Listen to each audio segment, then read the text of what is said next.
Amados hermanos, Dios me lo bendiga. Seguimos con el ciclo de hermenéutica 301-600. Está la clase número 4.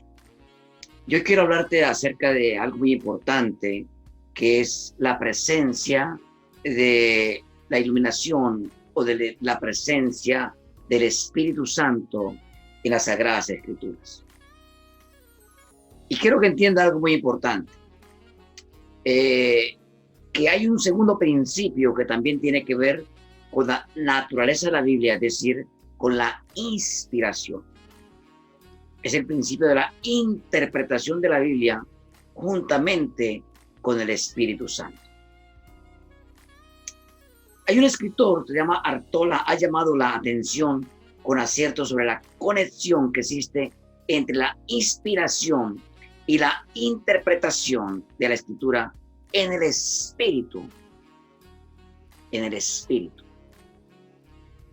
En efecto, se puede decir que la Escritura ha sido escrita en el Espíritu y puede leerse e interpretarse también en el Espíritu.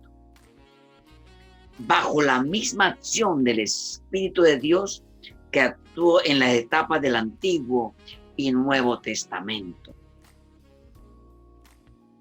El mismo que dio a conocer el pueblo de Israel, la revelación de Dios mediante hechos y palabras del mismo que Jesucristo dejó a la iglesia para que reconozca en sus obras, en su palabra, la plenitud de la revelación de Dios.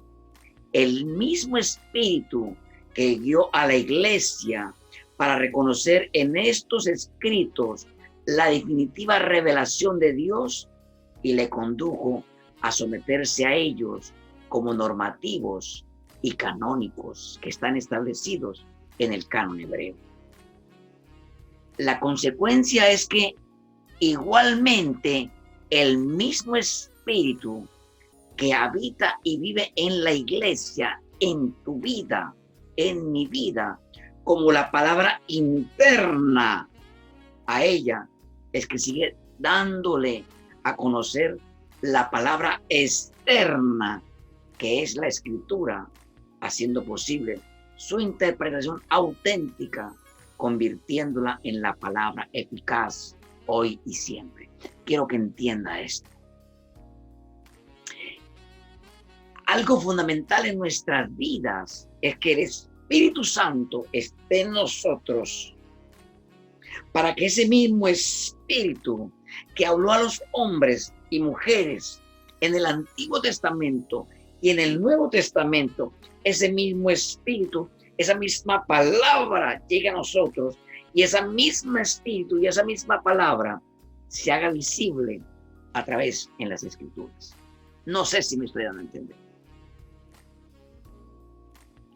Este principio pone de relieve con claridad que la Escritura, por ser la obra del Espíritu de Dios y la acción del hombre iluminado por él, solo puede ser leída e interpretada adecuadamente en el mismo Espíritu que sigue actuando hoy en medio del mundo y en medio de la historia. La interpretación de la Escritura queda así abierta a todo aquel que se abra al Espíritu de Dios, sin ningún otro límite, salvo establecido por el primer principio, es decir, atenerse a la naturaleza propia de la Biblia, pues nadie puede poner límites al Espíritu. Ahora bien, aunque el Espíritu no tiene límites en su actuación, puesto que tenemos la certeza que el Espíritu actúa en tu vida, actúa en tu iglesia, actúa en tu familia, actúa en tu negocio. Ese mismo Espíritu va a actuar en ti como iglesia que eres tú, como sabemos, por la promesa de Cristo. Porque dijo, y en mis postreros tiempos derramaré de mi Espíritu.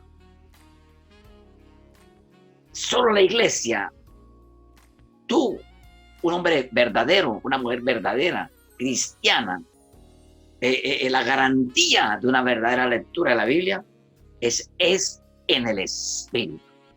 Es la garantía de una verdadera lectura, es leerla en el Espíritu.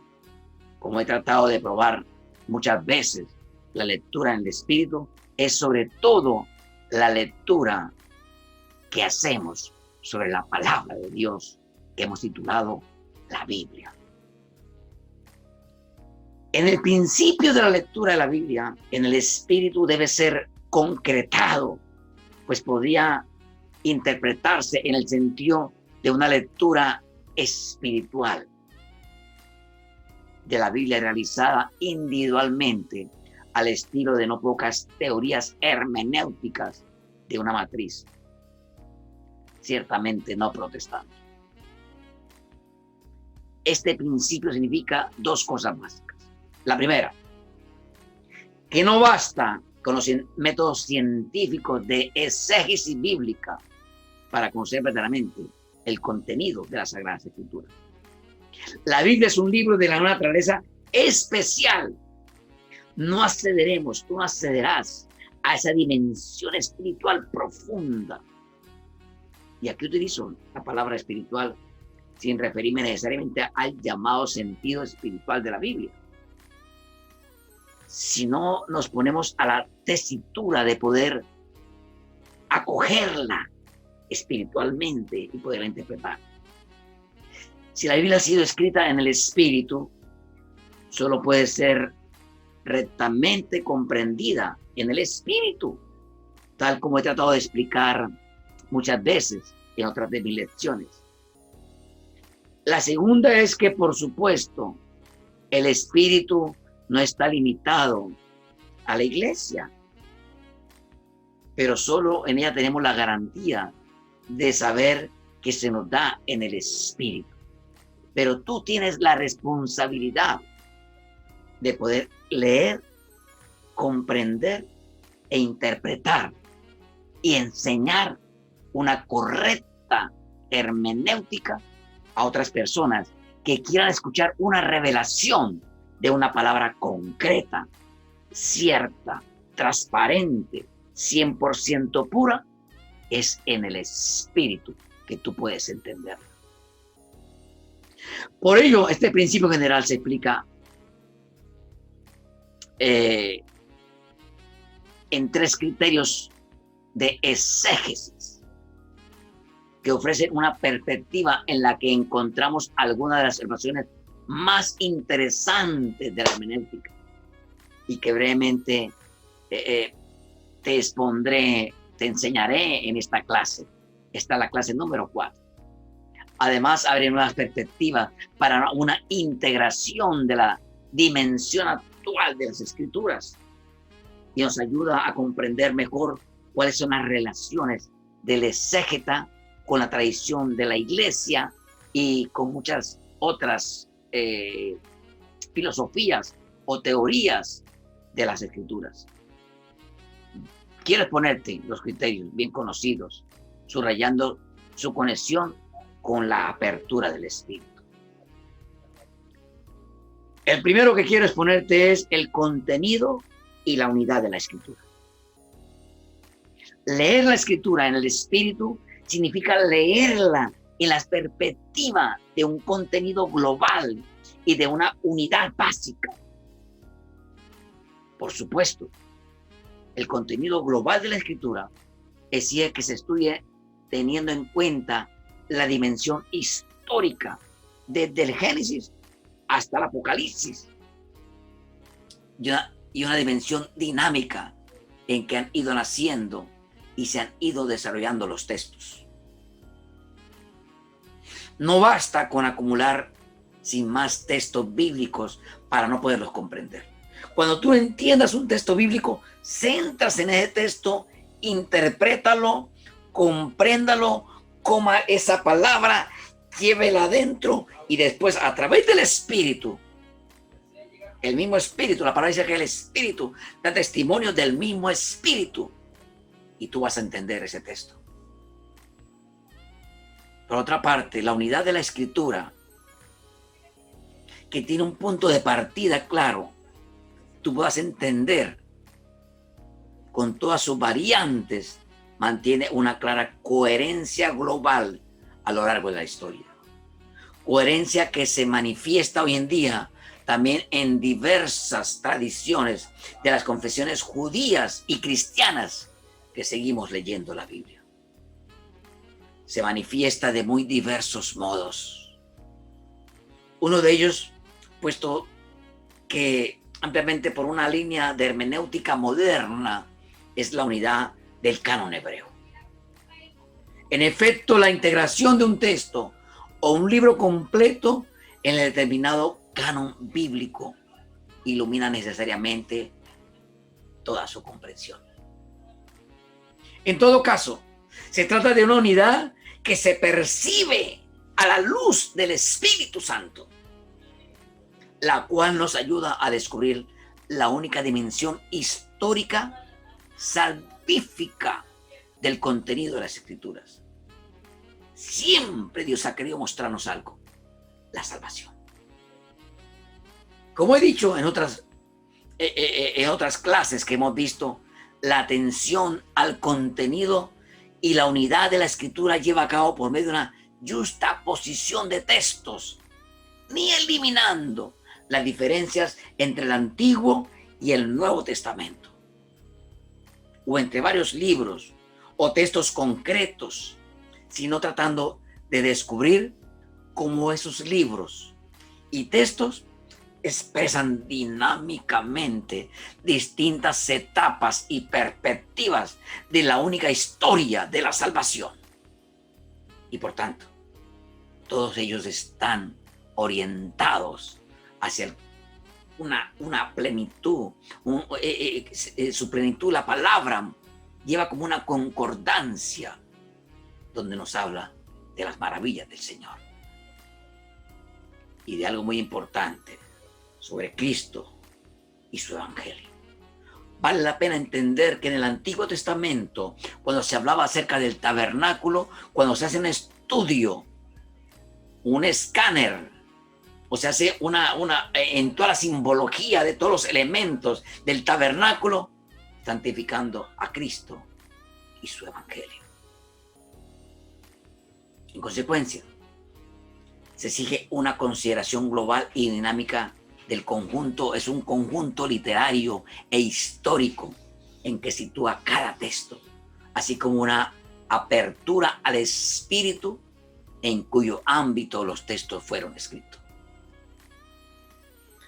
Pero hay algo que siempre ha marcado como la historia acerca de la tradición viva de toda la iglesia.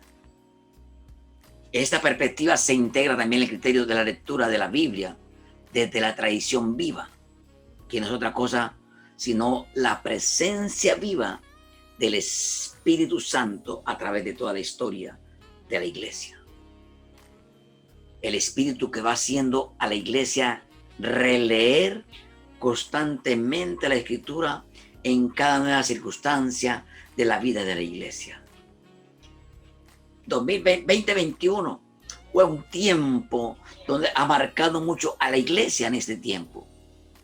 Y hay que entender, los kairos de Dios son muy diferentes a los kairos de los hombres. Se ha realizado una correcta fusión de horizontes y un adecuado crecimiento de los efectos del texto. Por eso, un exégeta, un estudioso y un teólogo no podrá prescindir sin más de la tradición interpretativa de la iglesia, de las enseñanzas de la historia, de la exégesis. No es este lugar para ahondar en la exposición de este criterio. No es el momento para ahondar acerca de esto. Pero sí es muy importante ser como los hijos de Isaacar, entendidos en los tiempos. Pero sí me interesa subrayar algo muy importante. Un aspecto que a veces como iglesia, como hombres de Dios, como exégetas, como teólogos, como biblistas, como personas estudiosas de la palabra, se trata de algo muy importante. hay cosas que hemos descuidado y que a mi juicio está muy relacionado con este criterio. Se trata de la confrontación que debe hacerse, la exégesis y la explicación de esta al pueblo cristiano. Hay que entender, muchas personas, que estamos enseñando una palabra. Te voy a hablar algo muy fuerte, pero no estamos aplicando esa palabra aún en nuestras vidas. Porque cada vez que leemos un texto, Dios nos confronta primeramente a nosotros como sacerdotes o como levitas. Son dos funciones totalmente diferentes. ¿Eres un levita o eres un sacerdote? En una manera concreta de ponerme en contacto con el conjunto de las personas y de abrirme a una posible crítica desde el modo como percibe la Escritura el pueblo de Dios. Muchos pueblos de Dios dicen conocer la Biblia porque van tal vez un domingo a una iglesia, se sientan en una banca, escuchan al pastor o a la pastora, pero no pasa nada. Simplemente son oidores, mas no hacedores de la palabra. Y es tu responsabilidad, y es mi responsabilidad, enseñar hacia una buena hermenéutica, porque Dios nos llama a vivir como reyes y sacerdotes. Pero muchas veces estamos viviendo presos, como José, presos en un palacio. Muchas veces estamos viviendo como Israel, que pasamos por el desierto. Porque muchas veces hemos escuchado una palabra y la palabra no la hacemos viva. No hacemos que el Espíritu Santo viva en nosotros. La palabra dice, no contristéis al Espíritu que mora en vosotros. Ese es un aspecto que desde un punto de vista es más bien pastoral. Ha sido señalado por las Escrituras para cada uno de nosotros, llamarnos a la reflexión. Pero hacemos algo muy importante a través de la hermenéutica. Hay algo muy importante en tu vida y en mi vida. Quiero enseñártelo en esta tarde. Algo muy importante que quiero enseñarte esta noche es acerca de la analogía de la fe. Igualmente, en este horizonte hay que situar la lectura e interpretación de la Biblia, teniendo en cuenta la analogía de la fe, es decir, el mensaje global de la fe de la iglesia. Se trata en este caso de interpretar la Biblia en el contexto del misterio total de la revelación de Dios, que es la verdad del Evangelio. Es decir,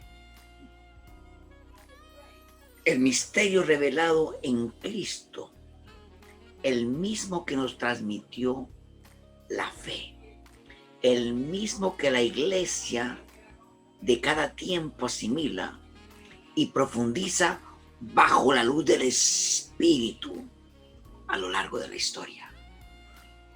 No sé si me da a entender. Hay una revelación total de Dios, que es la verdad, el Evangelio. Es decir, el misterio revelado en Cristo, el mismo que nos transmitió la fe apostólica, el mismo que la iglesia de cada tiempo asimila y profundiza bajo la luz del Espíritu a lo largo de la historia. Y puesto que la interpretación de la Escritura se ha de hacer en el contexto global del misterio de Cristo y con la ayuda del Espíritu Santo, que no puede agotarse en formaciones literarias, aquellas están siempre abiertas a nuevas profundizaciones de significado, capaces de percibir nuevas perspectivas del único misterio de Cristo. Por consiguiente, la tarea de la interpretación no se agota nunca. Es una tarea sin fin. Teniendo en cuenta todo lo que hemos enseñado hasta aquí, se debería intentar la formulación de otro criterio general que nos ayude en la tarea de la actualización de la Biblia en la iglesia. Tengamos en cuenta que la realidad de la Escritura es algo constatable y siempre la misma, pero las explicaciones que ella han variado constantemente. Sí, han variado constantemente, pero las más explicaciones de ellas han sido constantes. La lectura en el Espíritu, tal como se ha enseñado, tal como se ha expuesto, nos ayuda a comprender cómo el texto es inagotable. Tú puedes leer un texto y de ese mismo texto sacar muchas, pero muchas enseñanzas. La palabra misma lo dice, es una fuente inagotable. Como la subsiguiente lectura de las diversas épocas ha enriquecido el texto bíblico con nuevas luces, como las distintas preguntas, el texto puede ayudarnos a describir nuevas respuestas. Probablemente todo se ha dicho a lo largo de la historia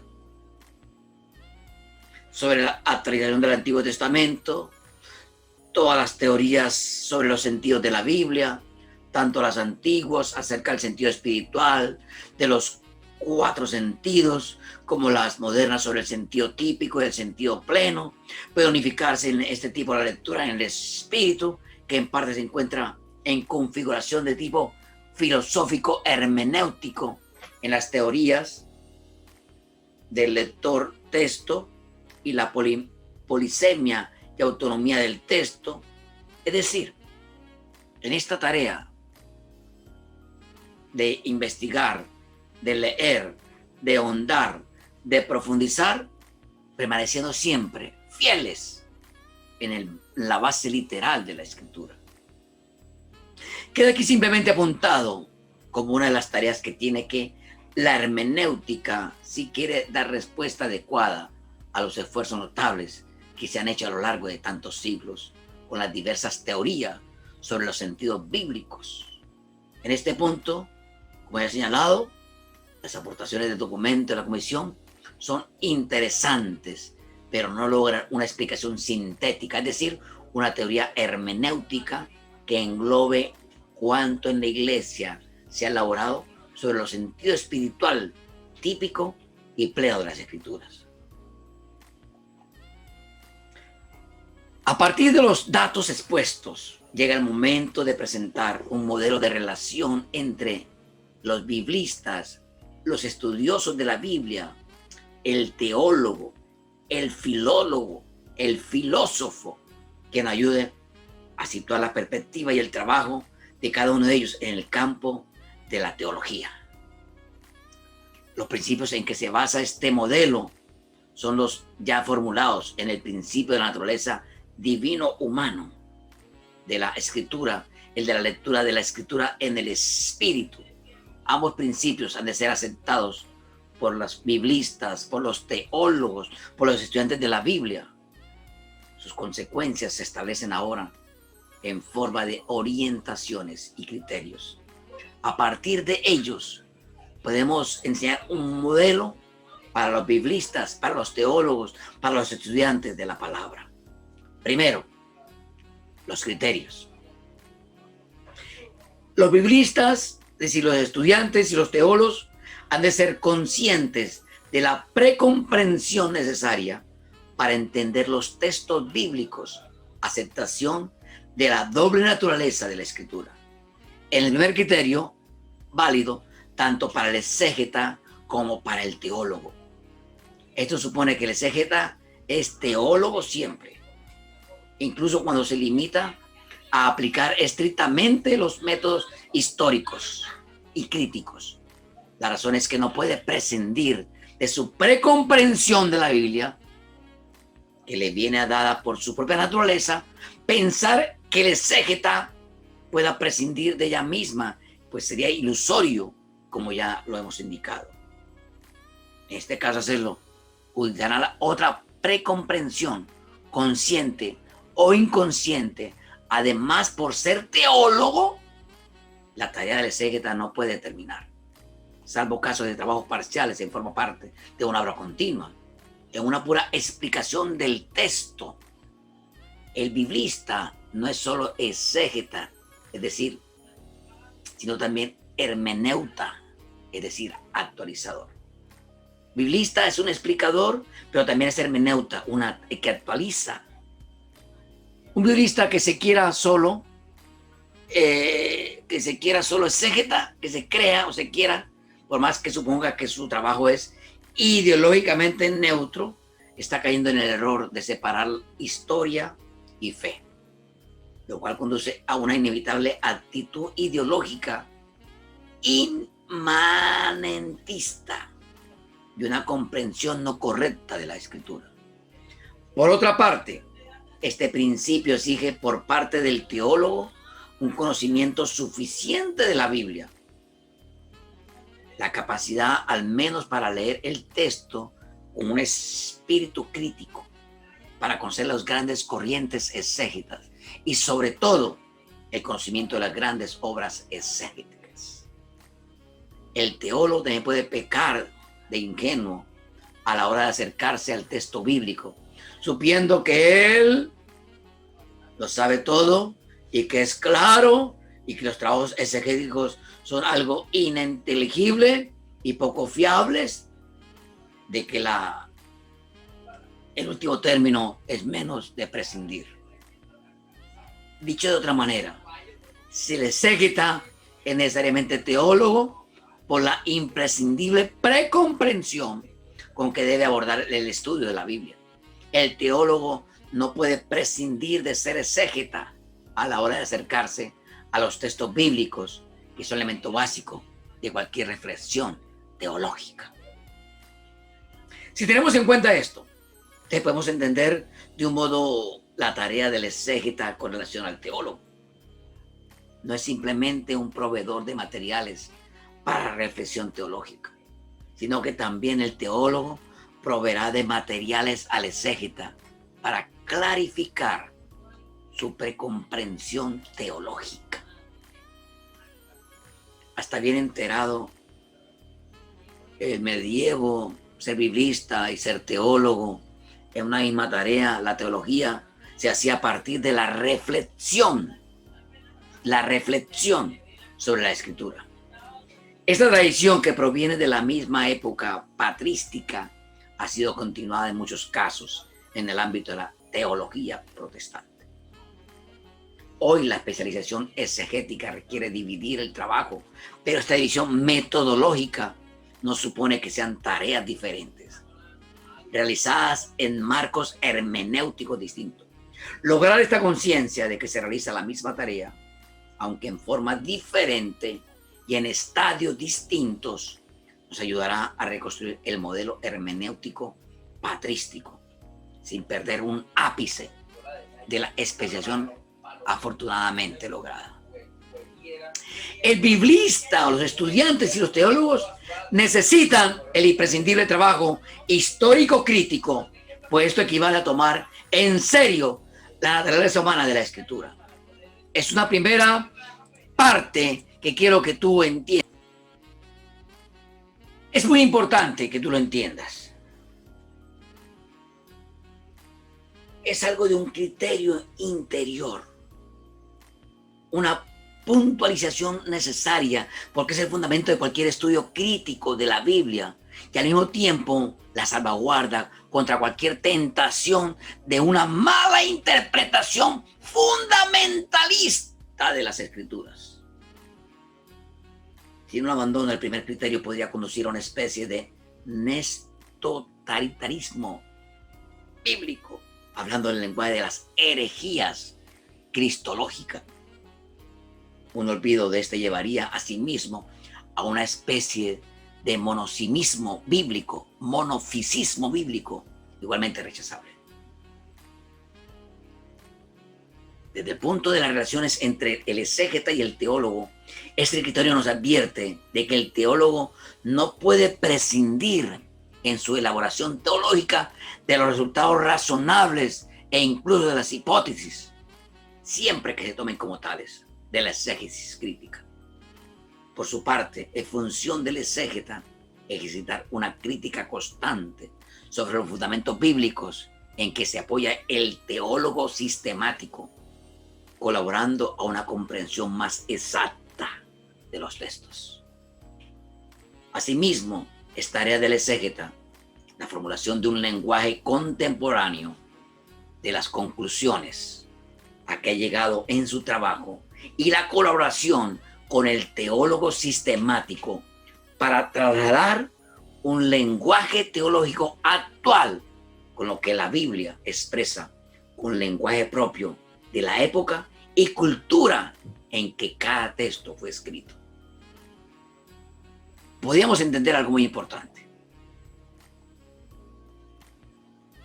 Leer la escritura en el espíritu significa leerla teniendo en cuenta el contenido y la unidad de la misma escritura. De cuanto hemos dicho acerca de la interpretación de este criterio, se sigue que es tarea del exégeta estar atento a la tradición cultural y religiosa en que están inmersos los textos de la escritura, pero sobre todo ser capaz de interpretarlos en el contexto de una historia dinámica de la salvación, animada por el mismo espíritu que dirige esta historia, bajo cuyo influjo la historia de la salvación se materializa en textos escritos y se convierte en un conjunto de libros normativos cuya plenitud es Cristo y su evangelio, el canon hebreo. Los estudiosos de la Biblia ayudarán de esta manera al teólogo a usar la escritura de manera no parcial, con referencia no solo a los posibles textos paralelos, lo vimos en la clase pasada, textos paralelos, sino teniendo siempre en cuenta la historia dinámica de la salvación, que se expresa en diversas etapas manifestadas por las diferentes cronologías de los textos, tal como nos ayuda a descubrir el método histórico crítico. Por tanto, haciendo referencia también a las diferencias reales existentes en el Antiguo Testamento y entre los mismos del Nuevo Testamento. Diferencias que no se deben disimilar, sino que encontrarán una unidad superior en el conjunto del canon hebreo y en la perspectiva única de la historia de salvación, cuya culminación es Cristo.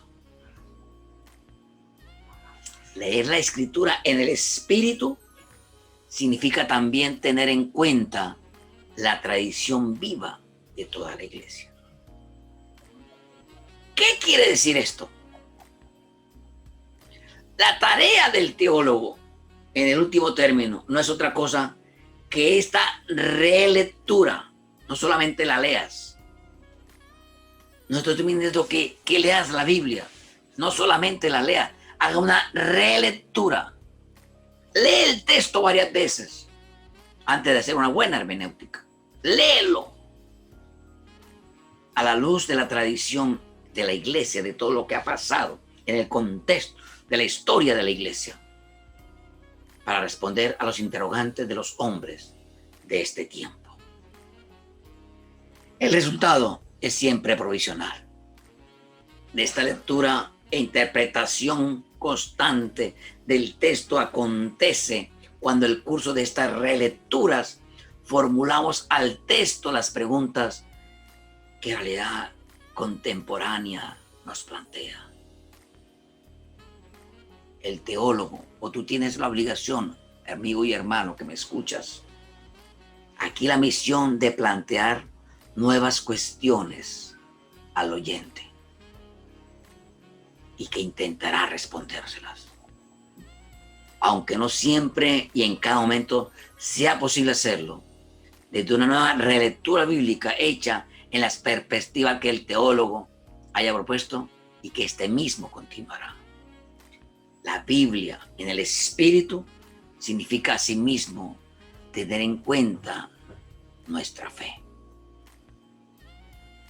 Quiero decirte algo que tú me escuchas en esta hora.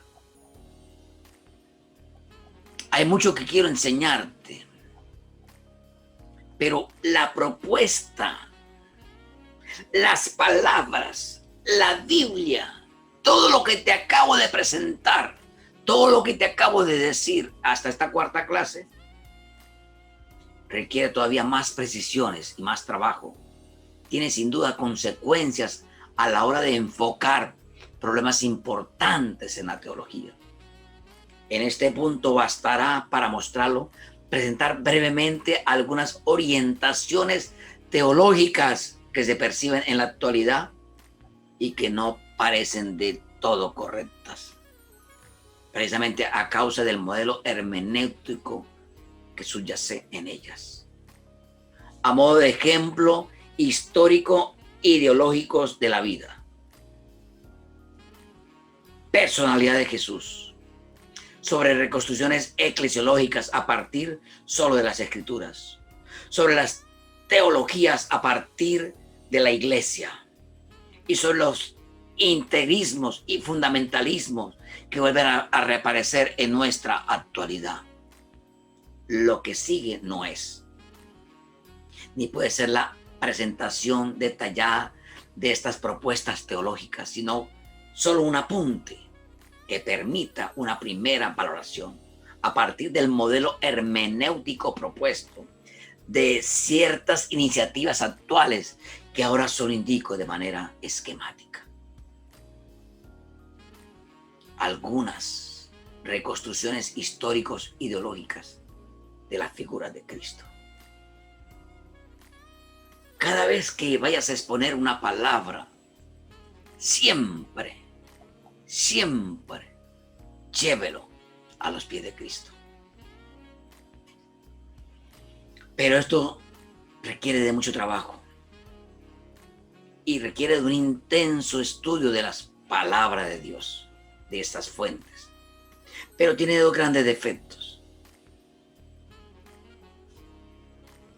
Utilizamos muchas veces la Biblia de un modo que no responde a su naturaleza y prescinde de la precomprensión de esa misma naturaleza, exige, sustituyéndola consciente e inconscientemente por otra. Una mala interpretación. La figura que resulte dependerá de las hipótesis históricas y de la precomprensión con que analicen las fuentes, con que se analice la palabra. El resultado será siempre parcial y con mucha frecuencia sesgado ideológicamente. Muchas veces estamos exponiendo o predicando la palabra y no enseñando la palabra. El problema de estas reconstrucciones no es por lo tanto un mero problema del método, sino un problema hermenéutico. Quiero que entiendas algo muy importante. Hay muchas cosas en la actitud del hombre que está enseñando la palabra de Dios, que está predicando y no enseñando la palabra de Dios. Ahora son el momento para corregirnos. Es el momento de aprender a leer la palabra de Dios. Hay una finalidad bastante que hay que subrayar, que aquí también hay un déficit hermenéutico.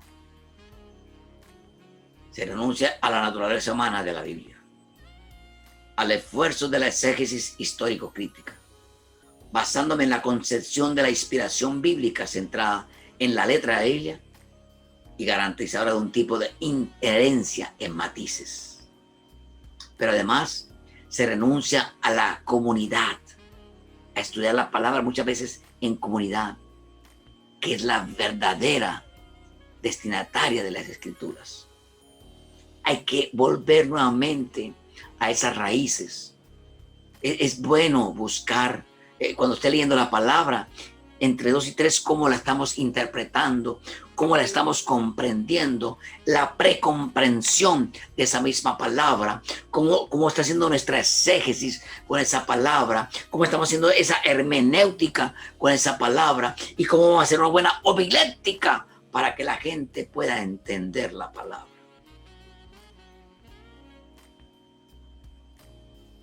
Por lo general, inconscientemente, por la doctrina de muchos líderes en que se ha confiado, imposibilitando así cualquier apertura a los méritos histórico-críticos y cualquier diálogo. De nuevo, el problema no es metodológico, sino hermenéutico. Para concluir acerca de esta buena reflexión o enseñanza, quiero decirte algo. No quiero olvidar que se ha desarrollado el marco de una discusión sobre el método en la teología. En este contexto nos hemos preguntado por las relaciones entre teólogos y exégetas bíblicos. Ambas tareas son importantes. Estudiar la palabra de Dios te lleva a niveles diferentes. Pero recuerda algo, es desde el mismo espíritu que tenemos que leer la palabra. Recuerde que la palabra dice, y toda la escritura fue inspirada por Dios para enseñar, para redarguir, para corregir. Si fue escrita por el mismo espíritu, dictada a los hombres, de la misma manera, quiero que entiendas esto, es la única manera o la misma manera de que podamos entender esta palabra es a través de nuestro espíritu. El Espíritu Santo te trae revelación. El Espíritu Santo dará testimonio de lo que tú puedas entender, comprender. Dígale, Espíritu Santo, capacítame en esta hora. Espíritu Santo, capacítame. Lléname de ti para que cada vez que coja la palabra, que cada vez que coja la Biblia, pueda entender e interpretar, pueda comprender, que en mí no hay una precomprensión acerca de la palabra. No quiero ideologías, no quiero algo que no esté acorde a lo que tú quieras enseñarme. La palabra está revelada, quiero entenderla, pero tiene que ser a través de mi mismo espíritu. La palabra es muy clara. El espíritu dará testimonio de lo que tú estás entendiendo y estás comprendiendo para que otras personas puedan ser edificadas. Que toda palabra que salga de mi boca sea para la edificación del cuerpo de Cristo. Amigos y hermanos, que quede claro en esta clase y en esta hora. Si no tenemos el Espíritu Santo en nuestras vidas, vamos a hacer una mala interpretación de las palabras. Vamos a hacer una mala interpretación de las Escrituras. Esta noche solo diré, Espíritu Santo, lléname. Lléname de tu presencia para poder entender, comprender, interpretar, aplicar, enseñar tu palabra a otras personas. Dios me lo